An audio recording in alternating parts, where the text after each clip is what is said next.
depressingly, that has finished Southampton. Well, it's finished West Ham 2, Southampton 3.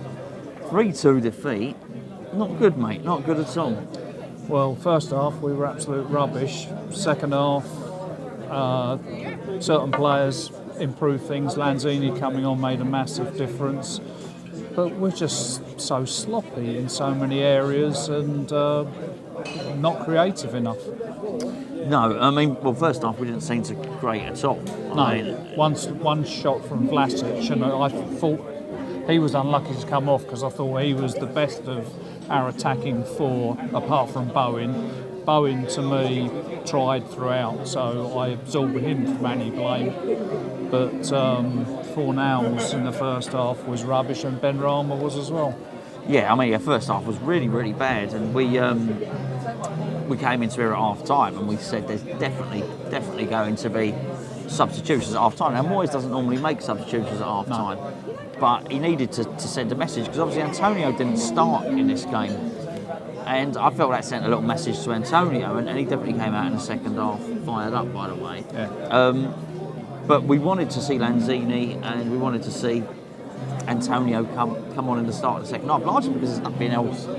There's no other options for Moyes, really, such as the sort of dearth of quality in our squad. But it was Vlasic that came. We were surprised. We thought Ben Rama or Fornals certainly would have been two. Fornals quite rightly did go off, but why Ben Rama stayed on?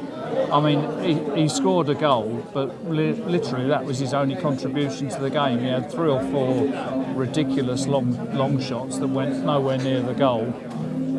He also had lots of chances to make opportunities for other players, and to me, he really didn't follow through today. No, but it was. We sort of in the first half, the first 25 minutes certainly, we lacked any urgency at all, didn't we? We had no sort of passion about us. We looked like we thought all we had to do was turn up, and we were going to win. And Southampton are a poor side. They didn't play particularly well today, but we were worse. And I don't think we can complain about the result. No, we can't. Look, a lot will be said. I thought.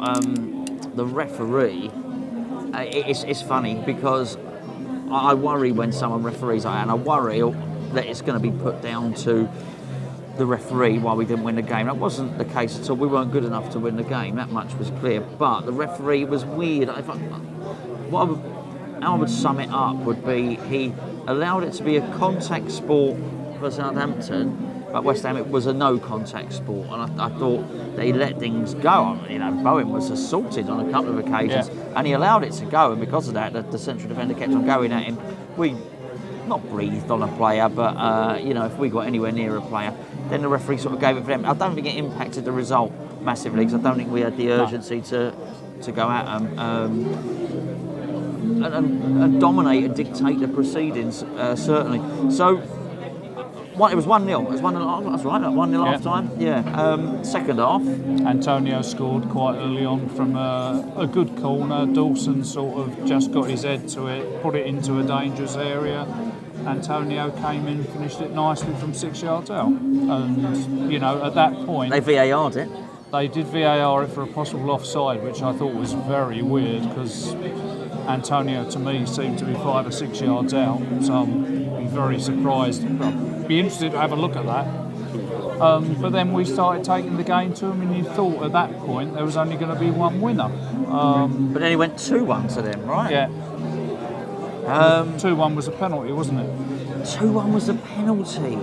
Well, that was a weird one, by the way, particularly given where we were. I'll try and edit in a little bit. Maybe I won't actually, but we'll do another video with some other footage in. It's just easier to get the video up without editing any footage in.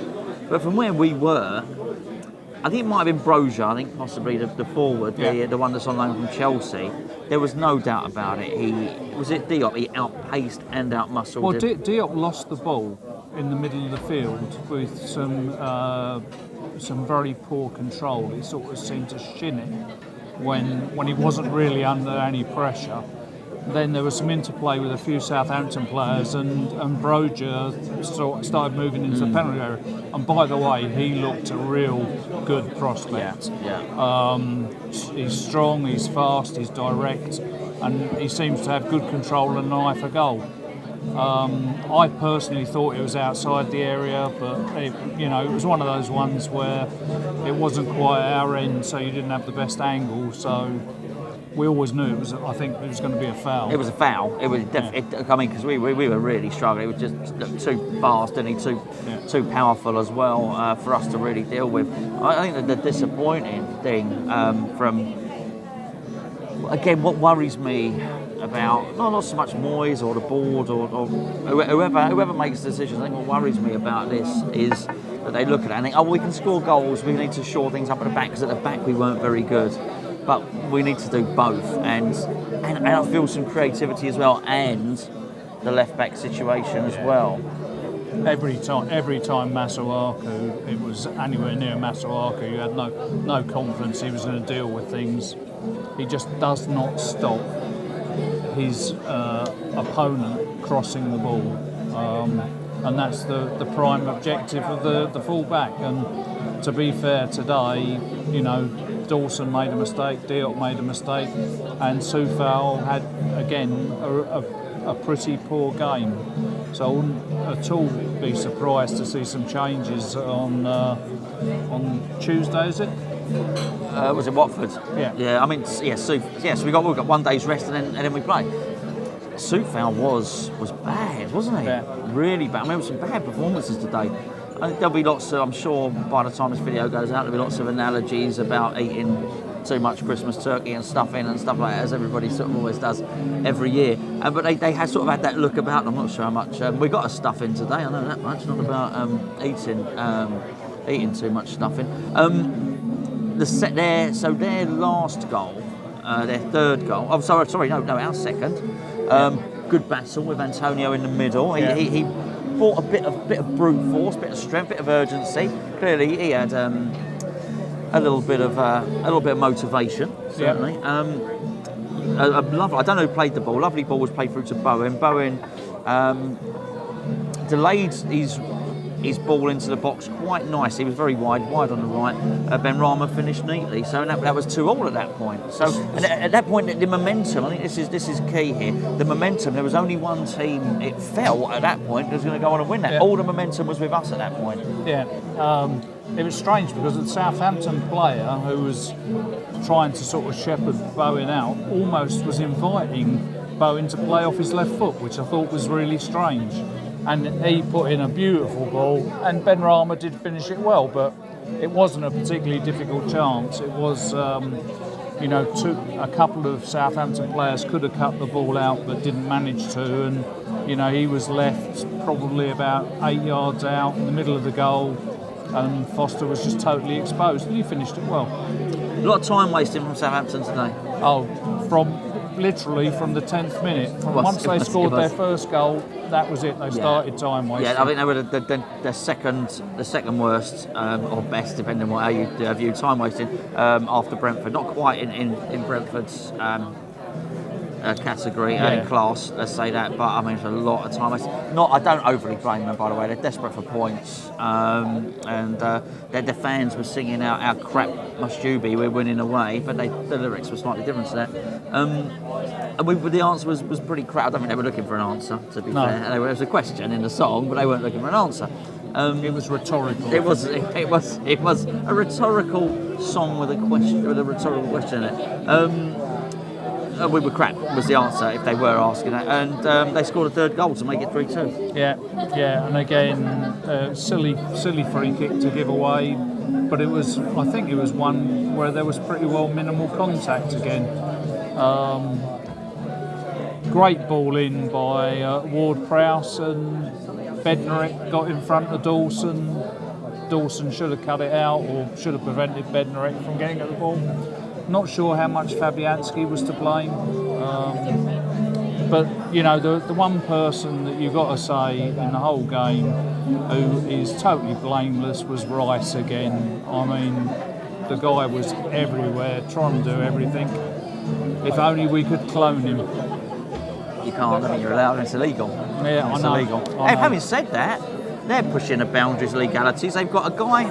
Well, they've got two players. They've got one, Ben Derrick, which is 2 players, and Sally Sue, which is another 2. So that, as far as I know, there are at least That's 2. 13 then. That's exactly at least 2 players up on where they should be. So I don't know why we can't clone Declan Rice. Anyway, I think that's about it, really. Is there overall today? It was a 3 out of 10 performance. I think we can. Bowen, Rice played well. Lanzini played well in the second half. I don't know what's happened to Soucek. He just doesn't seem to have the energy that he had last season. Or maybe it's just people have worked him out.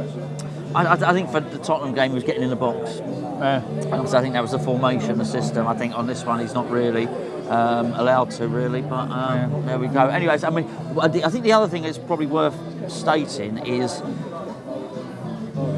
that whilst I do think the referee was able to referee the game as he wanted to, and it seems to be a little bit more in favour than it to Southampton. A little bit, not a lot. I think the problem is when you've got a half-full stadium, and it was half-full, possibly less today, we couldn't generate the necessary noise to bridge that massive gap between the crowd and the edge of the pitch. And it is a big gap, and I think because of the stadium that we're at, it's such, we can't, to influence the referee, we can't intimidate him. We've got to be noisy. It was really difficult to do that. Do that today. So I think that was he was able to. Kevin Friends didn't really care that he was everybody's enemy today because nobody could get anywhere near to him. Anyway, not great. There we go. Anyway, that's the match review. There's massive inquests, I think, to what we've got to do in January and what needs to be done, and worries about Declan Rice certainly, and our form. And this month has been a bad. December's been a bad month. It's been a bad month, and the thing is, if anything happens to Bowen or Rice, we are going to be severely impacted, and it's a worry that Cresswell still hasn't even made the bench, let alone the team, because he is sorely missed. And I also feel that today I felt sorry for Johnson because I don't think he's done. I know his distribution's not that brilliant, but I don't think he's done anything wrong in the games he's played, and he would have been a better option than either of the fullbacks we played today.